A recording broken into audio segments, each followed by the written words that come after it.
ባለቤትሽና አንቺ የሰርጋችሁ ዕለት ማታ ምን አደረጋችሁ?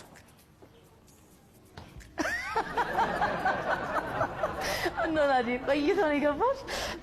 አይቀየርም። ወይ ማምን ይቀየር። እነሱ ጋር ልጅ ከዛ ወደ አንቺ ምጣ መጨረሻ ላይ ጥሩሽ ውስኪ ቤት ተዝናንታችኋል። ይሄ መልስ ይሁን እንግዲህ ቤት ከገባን በኋላ ምንሽ ማንንም ሰው የሚያደርገው ነገር ታደርጊ ይችላል። ለምሳሌ ምንድነው ለምሳሌ እኮ ምንሽ ያው ጥያቄው ግራም ያጋባ ግን አደረግን ብለሽ የምታስታውሽው እሱ የሚያስታውሰው ነገር ማንንም ሰው የሚያደርገው ደስ ይለኛል። ያው እኮ እሱ ነው መልስ ሊሆን የሚችለው። ስለዚህ የትኛውን ያው እሱ መልስ ይሆናልኝ። ማንንም ሰው የሚያደርገው ምንሽ በቃ ቤት ገባን ያው ዞሮ መተኛት ነው።